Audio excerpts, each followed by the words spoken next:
In the early dawn light, the artisans and craftsmen of Bath Ironworks prepared another lifeless hull for launch. Although destined to become one of the mightiest warships to sail the seas, she remained cold steel until the blood and sweat of her crew blew the warm breath of life into her.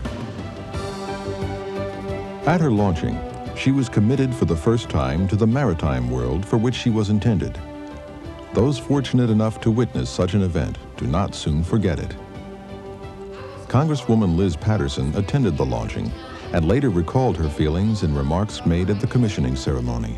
To see the great hulk slide gently into those very cold waters, surrounded by the colors of red, white, and blue balloons, the sounds of anchors away, and the cheers and applause of those in attendance. It's an experience that I will never forget, nor my family will ever forget.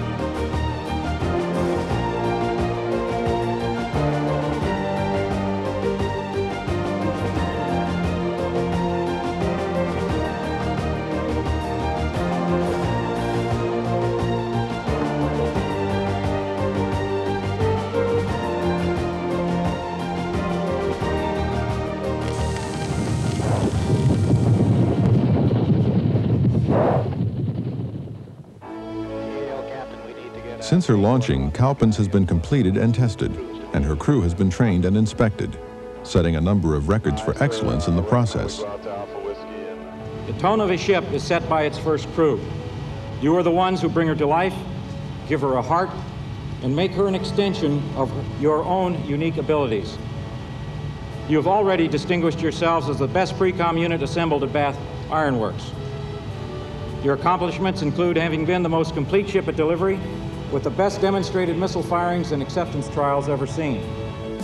The mayor of Cowpens spent 4 days aboard the ship at sea and witnessed firsthand her crew at work. But as great as this ship is, and it certainly is with its technology and its firepower, the things that impressed me most were the quality, the character, and the dedication of the men who serve on it. It was inspiring to watch them, ladies and gentlemen. Their pride in their ship, their enthusiasm in their work, and their patriotism in their nation.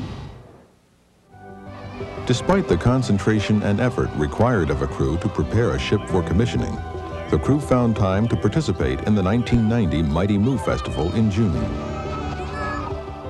Mighty Moo is the name the crew of the original Cowpens gave to its ship, and the festival is held each year in the town of Cowpens to honor the Second World War veterans who served on her. Crew members of the new Cowpens, who call themselves the Herd, also enjoyed participating in the festivities. All the guys that were from the original Cowpens have been just really great. We had a picnic last night, and they all sat us down and had dinner with us, you know, and we swapped some sea stories, and you know, we were able to tell them what things are going to be like on our ship and compare notes as to how they were back in World War II. And, you know, it was just a lot of fun. As part of the festival, the prospective commanding officer of the new Cowpens, Captain Ed Moore, gave a model of his ship to Cowpens National Battlefield Park. Captain Moore, it is with pride and honor that I accept this model on behalf of the National Park Service and particularly the Cowpens National Battlefield. It was here on a bitter January morning in 1781 that General Daniel Morgan wrought a brilliant and surprising victory over Colonel Bannister Tarleton's larger and more experienced army. Colonel Morgan told his troops they're going to line up abreast now. We're going to go out, then I'll give you the sign. We're going to drop back in the center in the shape of a horseshoe. We're going to suck these British in. We're going to envelop them, and we're going to beat them. That's exactly what they did. And Colonel Tarleton barely got away with his life. historians say if it had not been the Cowpens, they would not be Yorktown. This defeat forced General Cornwallis, the British commander, to make a series of strategic decisions which led directly to his surrender at Yorktown 9 months later. The name Cowpens celebrates an American victory at the birth of our nation. The determination and the commitment we see in the faces of the officers and the crew members of Cowpens shows that they are ready to accept this heritage and their mission. I congratulate Captain Moore and the fine crew, and I welcome you to the Atlantic Command. On March 1st, 1991, Cowpens arrived in Charleston and began a frenetic final week of preparations for the commissioning ceremony. Charleston, North Charleston, and South Carolina were gracious hosts of this event. There's no question that this ship will uphold the traditions established in Cowpens, South Carolina, more than 200 years ago. And we are deeply honored that the name of Cowpens has been chosen once again to represent the peace and freedom that we love so much. We're so proud that this event is in our community. For it, in many respects, after 210 years, reunites two communities that played such an important role in the founding and the shaping of our country. By March 9th, Cowpens and her crew were ready. Thousands of friends, crew families, veterans of the mighty move, neighbors of the battlefield, Charlestonians, and other South Carolinians all joined the crew and honored guests at the Charleston Naval Base for the commissioning ceremony. The ceremony you will witness today is a time-honored tradition which started with the commissioning of the U.S. Navy's first ship, the captured British schooner Margarita, in 1775. Since that date, thousands of ships have undergone the magical transition from the silent and unmanned vessel, which you now see before you, to a warship fully manned, completely alive, and ready to carry out the call for freedom anywhere in the world. Cowpens was commissioned less than 2 weeks after the end of Operation Desert Storm. The Vice Chairman of the Joint Chiefs of Staff, Admiral David E. Jeremiah, was principal speaker at the ceremony. Our soldiers, sailors, airmen, and Marines are well trained, they're well led, well disciplined, and highly motivated. And it didn't take a military expert to see that on their faces every night on television. They're tough, human professionals, and they fought well at sea, in the air, and on the land. And that victory could not have been more overwhelming. And the people who did it were not the active duty forces, but also our reserve components. I think it's appropriate that this fine ship, the USS Cowpens, is named for a Revolutionary War battle in which the outnumbered American force was almost evenly divided between Continental Army troops and local militia. In that battle, regulars and citizen soldiers stood shoulder to shoulder against the enemy. As authorized by the Secretary of the Navy and for the President of the United States, I hereby place the United States ship Cowpens in commission. God bless and Godspeed all who sail in her.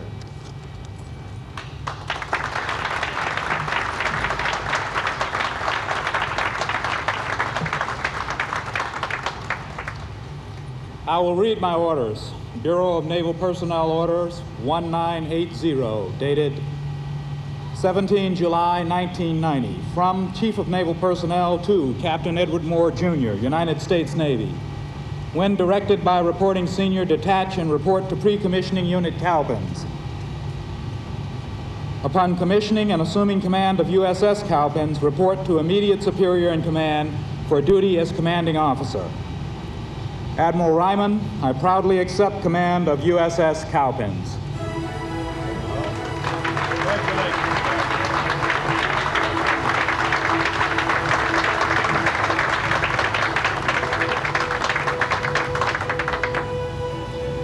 Commander Wallstrom, set the first watch. Aye, aye, sir. The long glass is a traditional symbol of the authority vested in the officer of the deck. It is passed from officer to officer as the responsibility of the watch is passed. Mr. Harold Dahl, representing the veterans of USS Cowpens, CVL 25, who have maintained this watch for 44 years, will be relieved today by Lieutenant Chuck Ellsworth. Ready to relieve you, sir. I am ready to be relieved. The ship is in a cold iron status and requires to be manned. I relieve you, sir.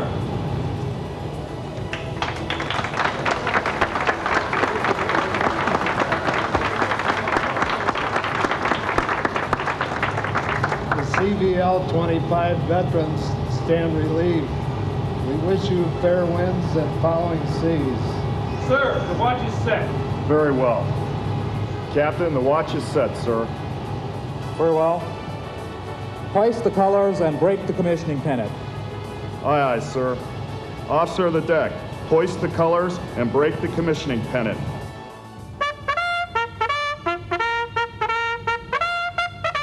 Captain, the colors have been hoisted and the commissioning pennant broken, sir. Very well. Call the crew to quarters. Aye, aye, sir. Bandmaster, sound off. Cowpens crewmen, man your warship.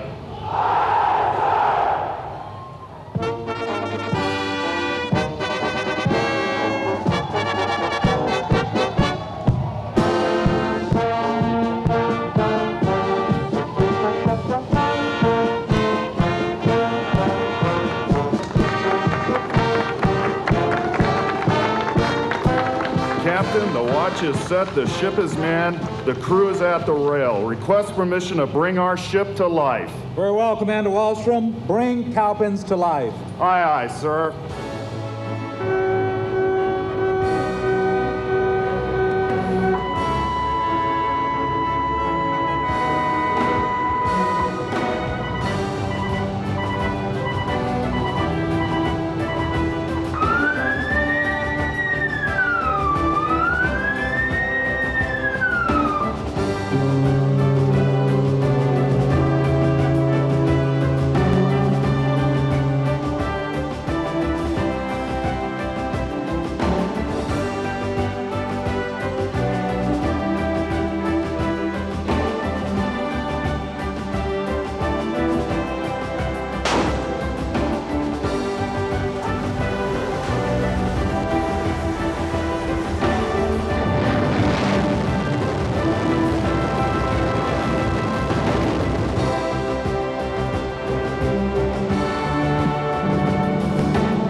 After bringing Cowpens to life, Captain Moore authorized 3 cheers for the commissioning committee and the cities of Charleston and North Charleston for hosting the commissioning. Hip, hip. Hooray! Hip, hip. Hooray! Hip, hip. Hooray! Admiral Olson, USS Cowpens is manned and ready and reports for duty to Commander Naval Surface Force, United States Pacific Fleet. Captain Moore then ordered the governor's flag broken and honors rendered.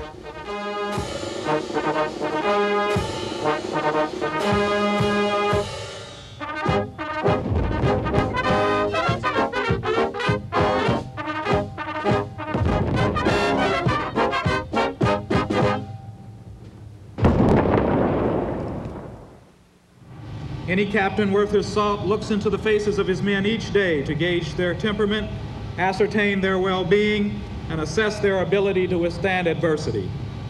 In good times, everyone is happy, everyone gets along, and the goals and mission of the ship seem clear and immutable. The true character of a crew and the warship they serve in, however, is never more evident than during periods of intense stress, when deadlines must be met and precise execution of the operational schedule is necessary. Only combat is more stressful than breathing life into an entity where none existed before. You have met your initial trial by fire with uncommon good grace, confidence in your own ability, a smile on your faces, and a twinkle in your eyes. We haven't done everything right, but we have always given it our best shot, and in my estimation, you have succeeded beyond measure. Saddam gave up because he heard the herd was on its way. As the XO is fond of saying, keep stroking.